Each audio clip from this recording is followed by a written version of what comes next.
Hello, welcome to the Plaid Sheep Oracle. This is a collective reading, and it seems to be a little bit of a pep talk. I do have the feeling, both because of things I've seen online and read, and things that people have said to me, that there is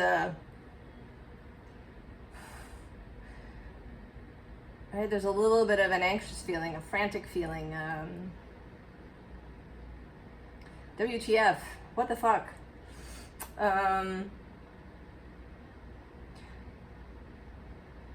There's a lot online about today's. I am filming this on Monday, July 15th, and today, in fact, I think it may already have passed. It was at just after like 10:15 this morning on the east coast of the US, Eastern Time, was the perfection of the Mars-Uranus conjunction. Conjunct, as some of you may know, the star Algol, which has all of these nasty things associated with it. It's considered the star of Medusa. Some people call it the demon star, all sorts of terrible things. If you've been watching me for a while, you know I'm not at home to those kinds of ideas. I don't believe that there are demon stars or stars that have some malevolent intent or malevolent influence.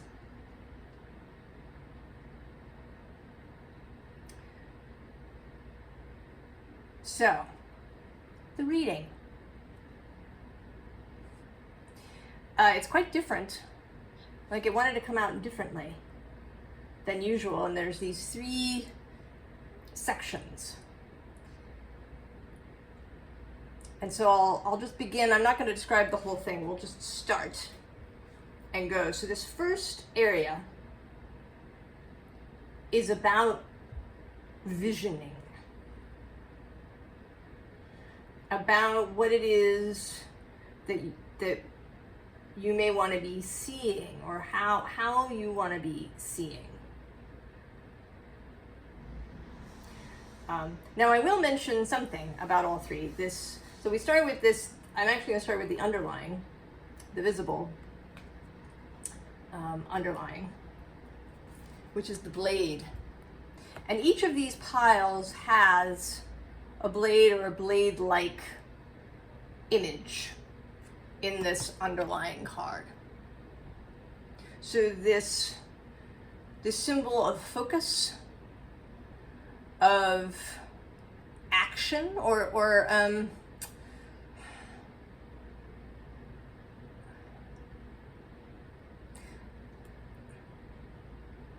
kind of the whole line, right? You draw the blade, you point the blade, you put the blade where you want it. The arrow is probably the best. This is also a blade on a spear in this. So you would decide what you wanted, you'd take aim, you'd throw your spear at the target. And they all have this idea. And this is, right, Mars coming through in this way. The Martian energy.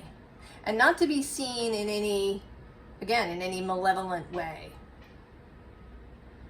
Not about, taking over something or destroying somebody in order to have what you want. But you must know what you want, and then to be able to see it.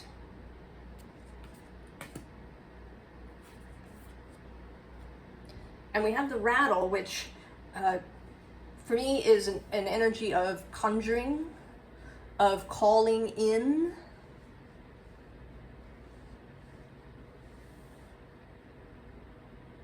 of, you know, I kind of envision a dance, like a rain dance, or a dance as a magical ritual, right? To dance something into existence, to envision it in the dance.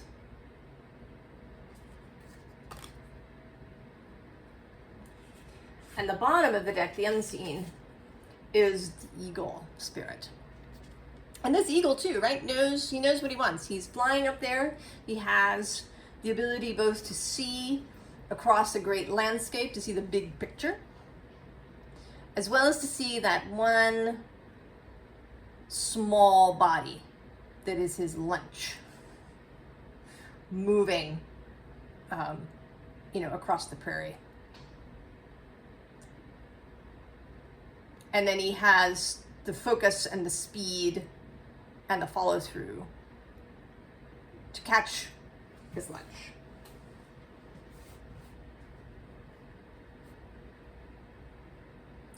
And I think sometimes we resist this Mars kind of predator imagery because we're so afraid, right? We don't want to hurt anybody. We don't want anybody to get hurt. And, you know, for a lot of us, whether it was, you know, somebody we knew or society at large, it seems like when you do this kind of thing, that somebody's going to get hurt. But it is part of physical life, as it is part of the life of the eagle.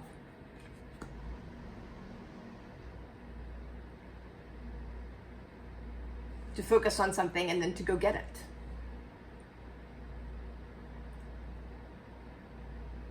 But you can, right? You can, of course, choose how you proceed.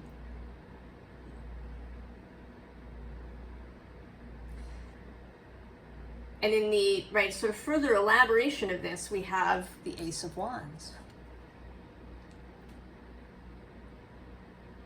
The idea, the inspiration, the thing that turns you on. And below it is the sun, clarity.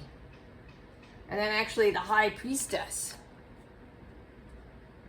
the ability to see into the non-physical, to see it alive, to see it in its fullness, just not in physical presence.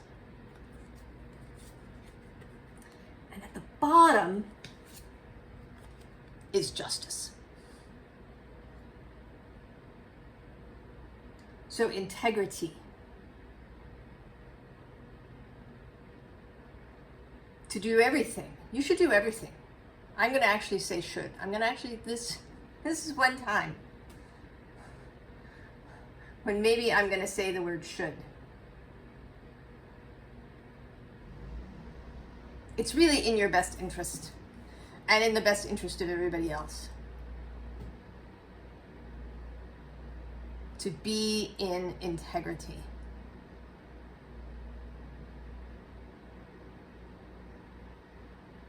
To honor your conscience,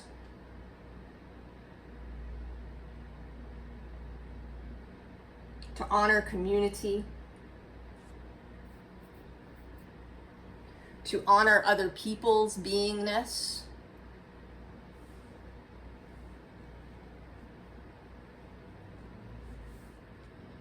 that is the Aquarian ideal. You may have heard me say that I think we've been in the age of Aquarius since the mid-17th century. That's my personal opinion, and I have a lot of reasons for it.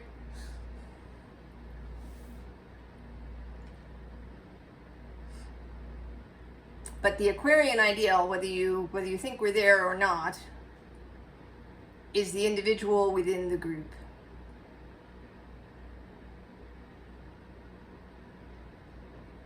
So that you can have and be and do what lights you up, and that other people can have that too. And then when everybody is feeling really good, then working together becomes so much easier.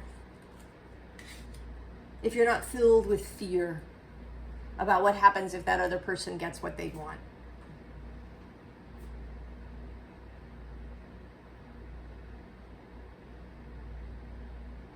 And to be, right, to be in wholeness of yourself, in integrity.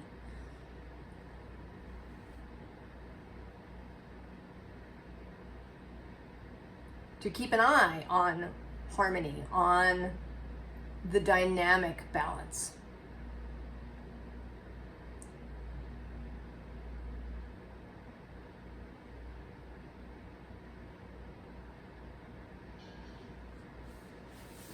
Right? I mean, if you consider the body, if the liver's doing really well, it's not like the kidneys suffer. Everybody doing well means that even, right, everybody's really doing well. It spreads.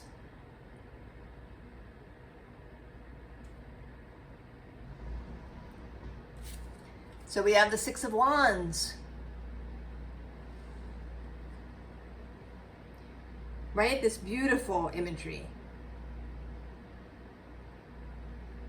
of lightness and joy.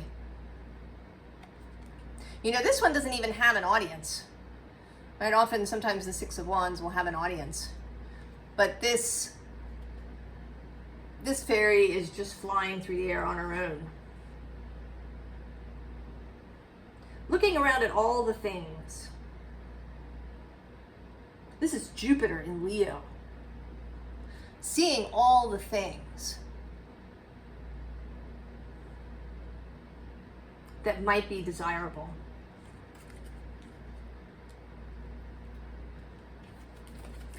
And with the Fool, keeping an open mind. You know, maybe you were raised to want X, Y, or Z. And you might have even really thought for a long time that you did want that. Everybody around you had it and seemed to like it or to be pursuing it. But maybe it's not what you want. Maybe you want something different. Or you want it in a different way. There's something, you know, or maybe you were really set on how something should arrive. But it's going to come differently. So keeping that open mind, keeping the Fool's openness, the willingness and in fact even desire to be surprised by what is around the next bend on the road.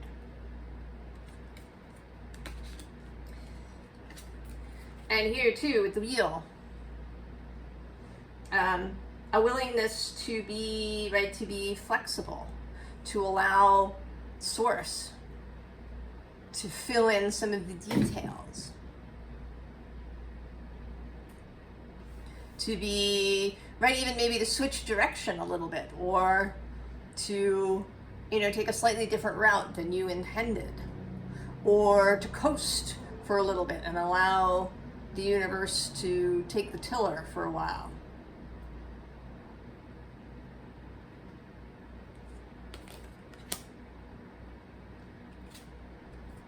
And then holding, right? Holding that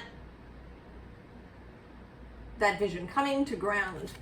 Right here in the 6, flying around, seeing, keeping an open mind, being flexible. And then in the 7, coming to ground, following through on the focus. Even if the focus, I don't think your focus has to be uber detailed. You know, if you imagine a house, say, I don't think you have to know every detail about that house. I think details help. I think details help you to flesh it out. But details necessarily come, well, maybe I shouldn't say that. Details often come from what we've seen in the past. Now, if you do have a really good open relationship with Source and non-physical in your guides, you may get visions of the future, visions, you know, of this house that are of the future. But generally, when we imagine things, we use stuff we've seen in the past. So we don't have to be, really exquisitely detailed about this thing, this vision that we have. Whether it's, something relatively small, like a new car, or a house, or a new job, or even a whole way of your community existing. That we do want to leave play in it. But we also want to hold the vision as a whole.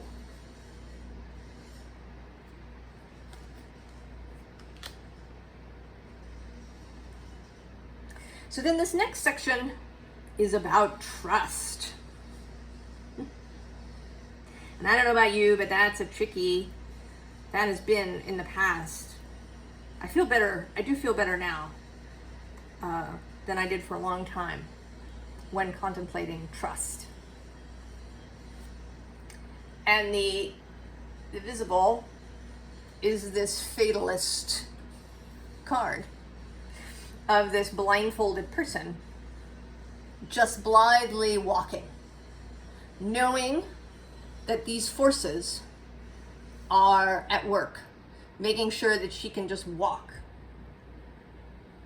and that the road will open up, the path will open up before her. And her blades are these arrow points. And what's interesting to me is that, there's this green with the red and the red with the green. So what is your heart wanting you to do? Is your heart saying, go in this direction? I don't care if there's a stop sign. I'm not concerned that other people haven't gone this way. I'm not concerned that there appears to be this societal fence or this societal stop sign. Or have I stopped my own heart in order to proceed through the green path that is lit up? Here, go this way. It'll be fine. Everybody else is doing it. So which way, Which way are you headed? Now, so interesting, all the cards, the card that came out, which is the lion. So again, there's this sort of predatory idea. But here in this kind of king format, that the king sends people out. When the king does something, he trusts.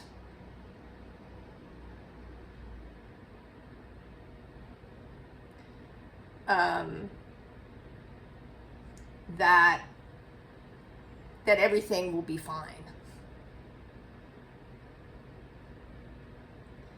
He doesn't, spend his nights worrying that the instructions he gave were not going to be followed. When I was in college, I studied theatrical lighting design. And I had a show that I designed in was it my junior year? I think it was my junior year. And the person who they gave me as my master electrician was so wonderful.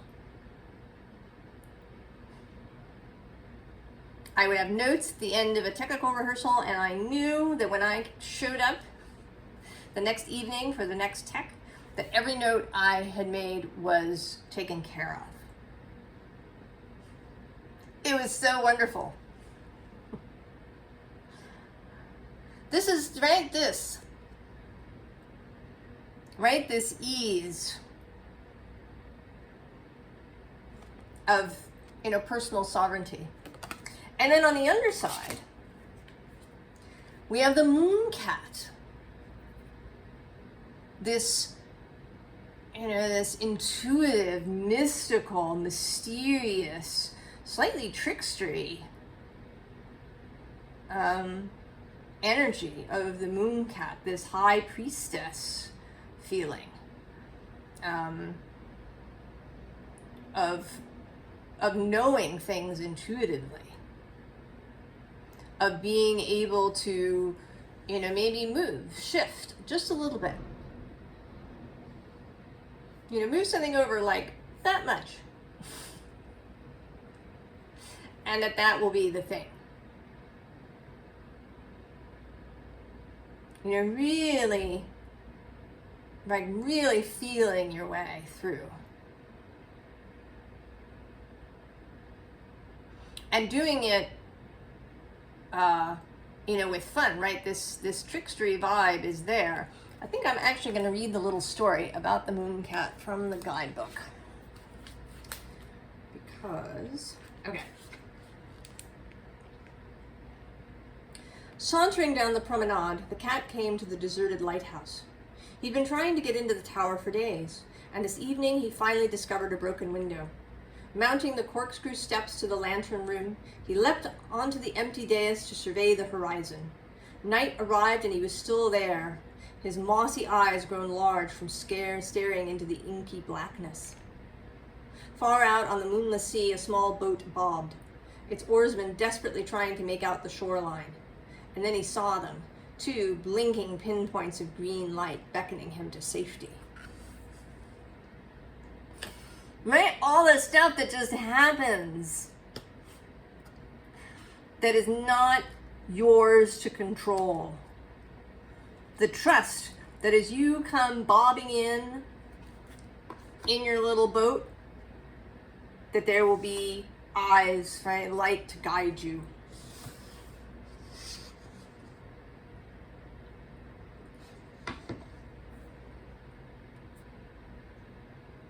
So then, we have the third cat here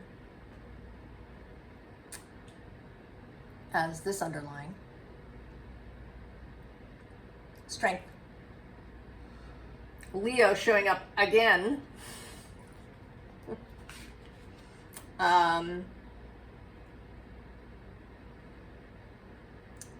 More of this trust energy. The knowledge and understanding and feeling of your own strength. And the Two of Cups under that. Knowing, right, and that what you are seeking is seeking you. Knowing that the universe, that Source wants to play with you.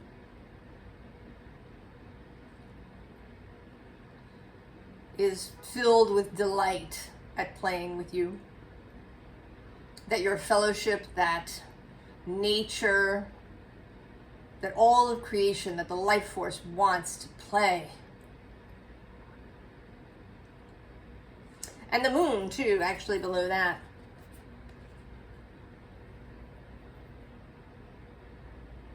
This kind of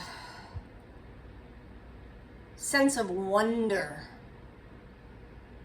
Like if you went out and saw this gorgeous pink moon overhead, what is that feeling that you would have?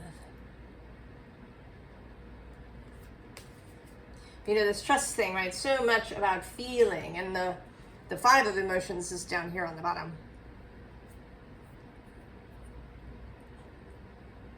You must be willing to feel.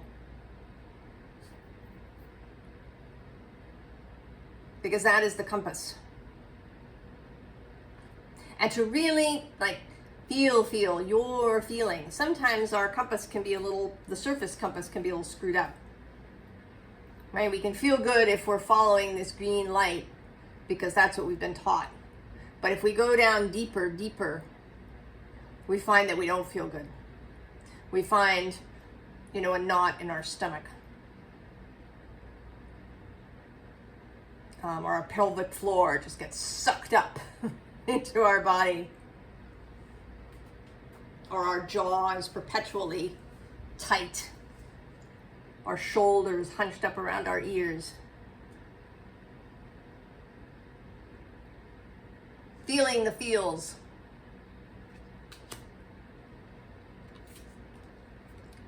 Nine of emotions, Nine of Cups. Wish fulfillment. Levitation. The genie in the lamp. The trust that we can have if we know that if we trust those feelings, and if we're willing to really look at them. You know, if something upsets you, to really look at it. Is this something genuinely, right? This is somewhere I should not be in this room. Or this is not for me. Or is it that, right? Is it that compass distortion? This is triggering me. It reminds me of something that happened to me when I was a kid. And so it scares me. That kind of mature discernment.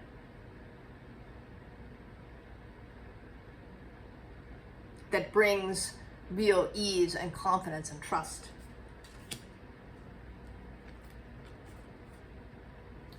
Knowing who you are. Knowing that you are source focused on here on earth. Knowing that you are capable of great light and great joy.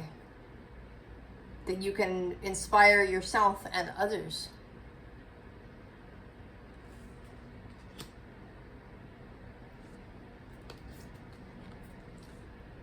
This particular emperor, the emperor of the dance, this dance theme, carrying on. Right? This is the conductor energy. It's not micromanaging the universe.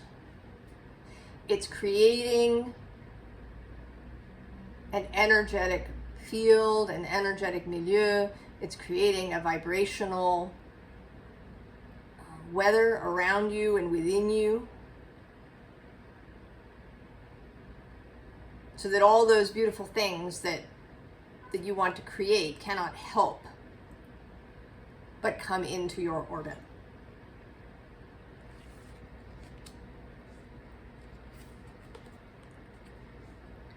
Page of Voices. Seeing clearly as things come in. And being open to seeing new things. Expecting new things. Expecting to be surprised, to be delighted.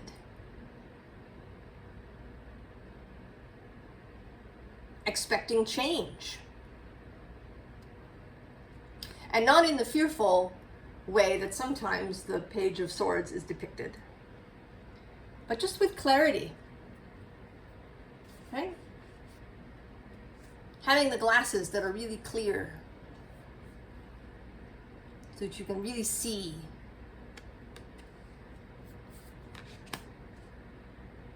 And two, the dance continues with all these figures.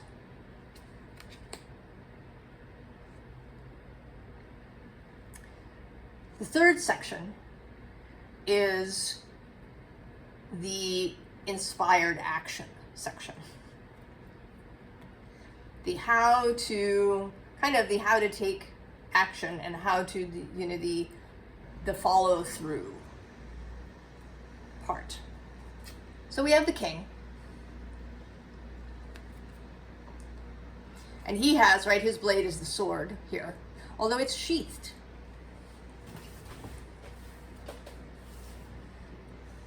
Right? He's prepared for action, but he's gonna wait until the moment is right. He's not hyper vigilant.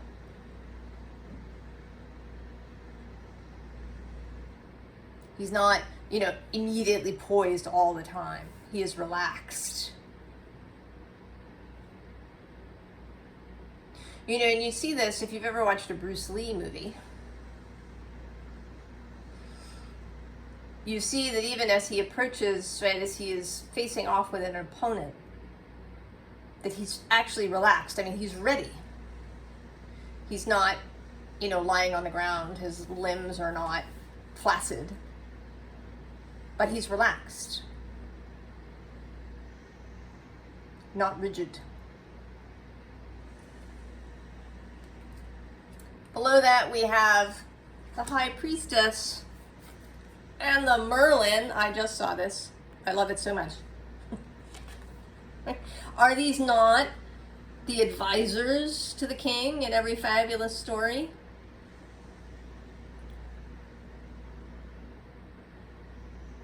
So here you are, and you have within you and with your fellowship, and maybe even with people that you know, trusted advisors in the human realm.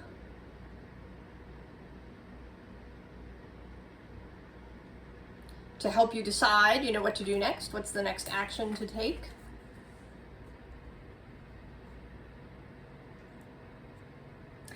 Now the hidden underlying is wealth. Right? This is what you get, essentially. And wealth in every single possible way that this word could be interpreted. I'm not even going to go through them. All of it.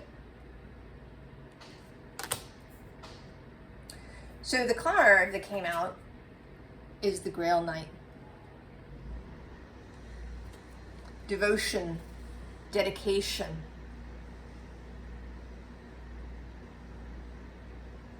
And romance, right? The truly romantic.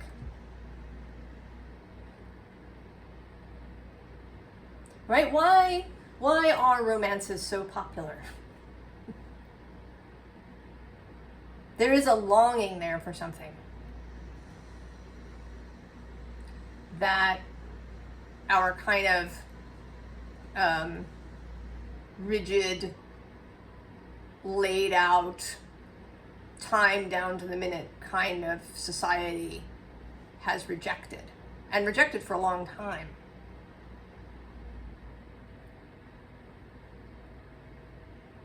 You know, even the romantics, right, the romantic poets, they kind of suffered. They had, you know, they died young, and it wasn't really pretty. So there's this, you know, we have this idea that romance is, you know, frivolous, or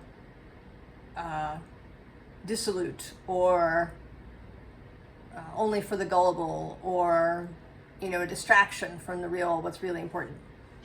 But I say that it is not. Right? That upswell of feeling that you get when you encounter what you find romantic.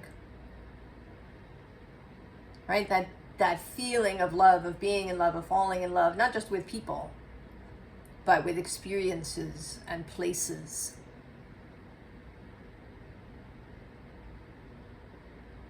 I think that all of those things, beauty, romance, love, sensuality, eros, that all of these things are sacred, you know, seeking the sacred. The devotion.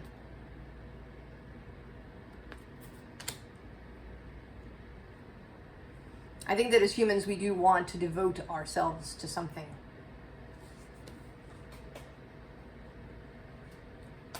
And that we can create something really beautiful that is wonderful, and wonderful enough and big enough for our devotion.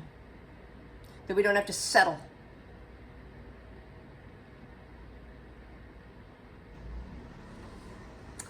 So we have the lost girl.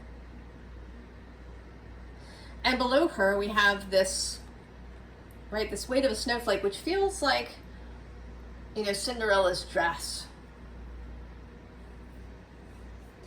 And that this lost girl is gazing on this as if it is something she can never have. That she can never have so much beauty.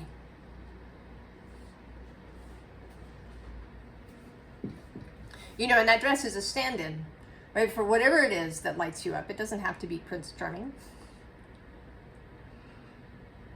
or Princess Charming. Maybe it's all those things.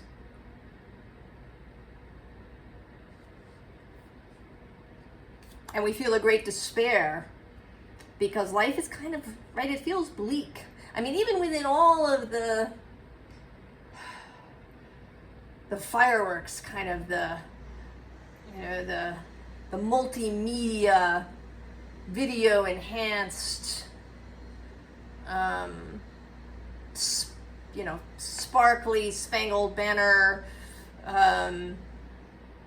you know, all the moving lights kind of thing that we have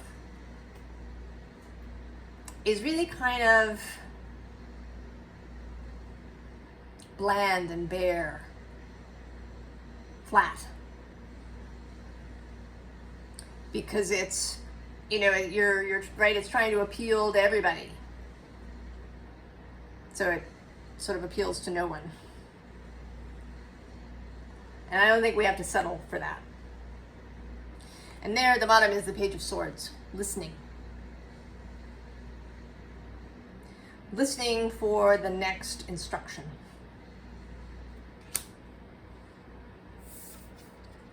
Tipping the scales. Little things, every little action.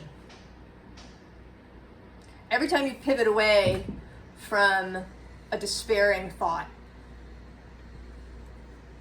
Every time you reject somebody's doom and gloom. Every time you reject your own self-attack. And not in a, right, don't attack your self-attack. Right? Embrace it.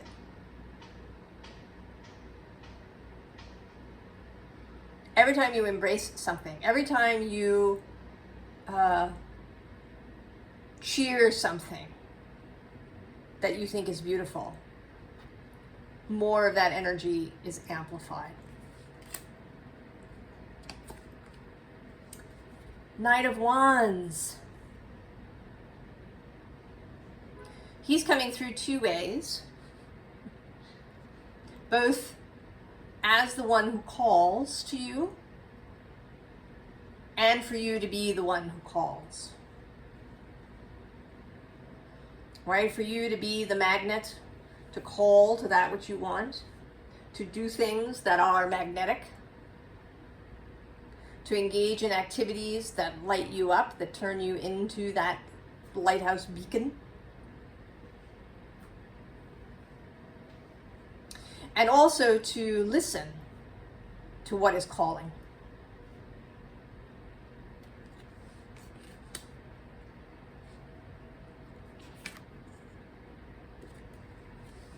Permission, of course, in case you needed it. You have permission. Go. And then the Watchers. And this is, right, this is all of us. Right? Here you are in your red outfit.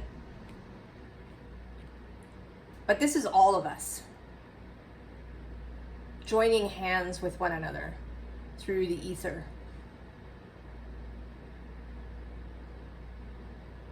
You know, I actually, and this may be controversial, I don't believe that multiple people engaging in something is more powerful than one person doing it. If that one person is in alignment and believes in what they are doing, I think the power is the power. I don't think that more people doing something necessarily amplifies it. But I think that when people work in groups, it provides a supportive energy for the group. And so each individual becomes more powerful, more in alignment, right? The power of the group is not the ability of force on the quantum realm, right? More people trying to collapse a particular quantum wave isn't going to make a difference. But more people coming together with the same vision so that each person is supported, right? So the choir is supported, preaching to the choir. The choir needs to be preached to. That's how they keep, right? They keep their spirits up, they keep their faith, their trust. And having other people that you can talk to and be with assists you in this. And I think that that is why group efforts in the metaphysical realm may seem more successful than individual ones. Because the group makes each individual in the group more in alignment and therefore more powerful. If I've explained what I mean. So this group, just plus the fun, right? Never even mind, you know, the power, but the fun, right? We like to be with people and hang out and do fun things. So, advice.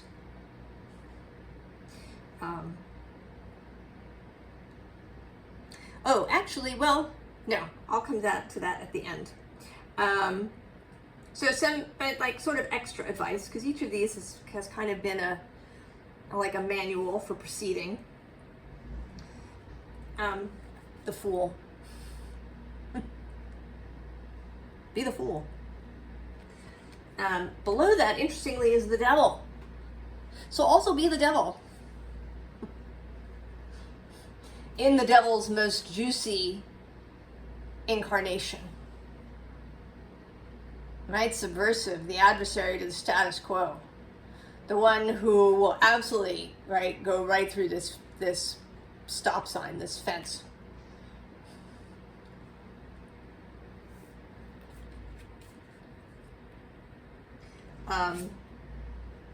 The bottom is the Herald of Cups.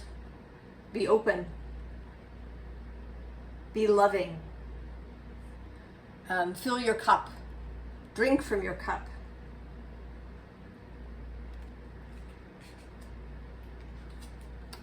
Four of Pentacles.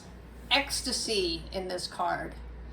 Right? This is not covetousness or miserliness. This is ecstasy. Look at this gorgeousness that I have. It's so wonderful. I can, it's like, I almost can't stay in my body. It's so much.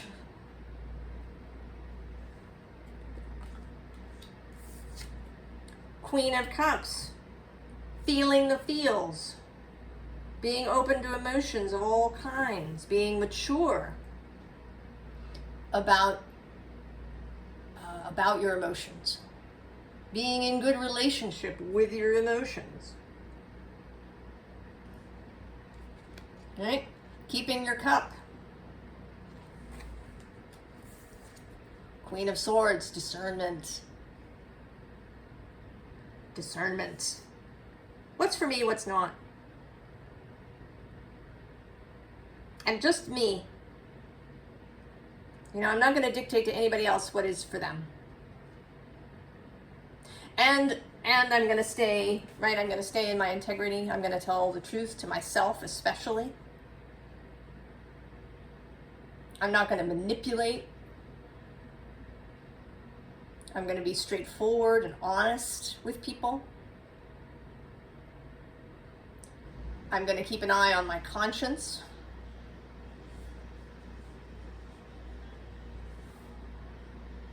I'm going to do what I believe to be right. I'm going to be kind to other people. I'm going to pay attention to their needs too, to their emotional lives.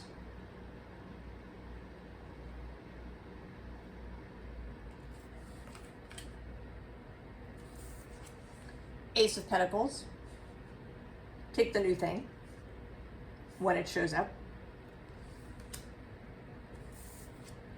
And then the Ten of Cups. Be willing to have all of it. Build your capacity so you can accept all of it.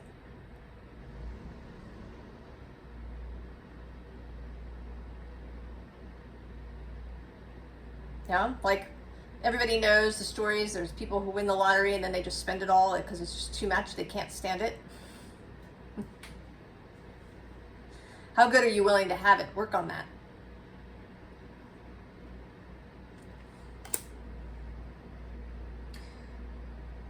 So the other interesting thing, and I didn't show these because I was waiting here for the end, is so underneath each of these underlines, we have the Heart of Sky, the Magician,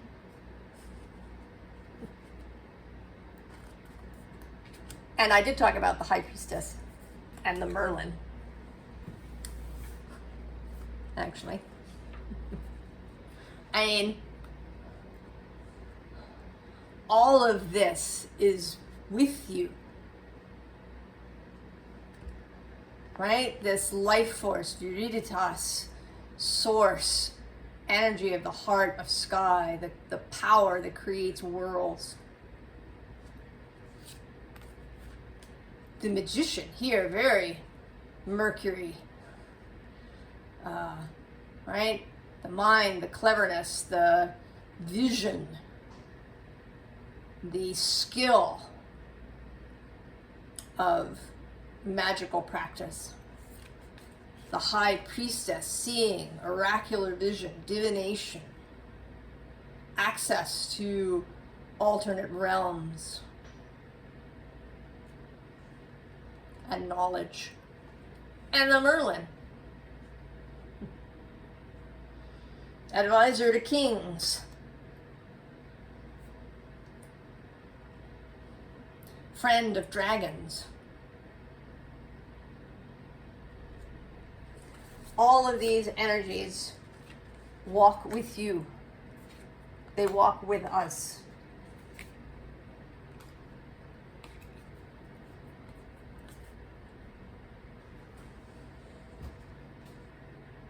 So I hope that this succeeded as a pep talk, that you feel better if you were not feeling so good, and if you were feeling good, that you feel even more better.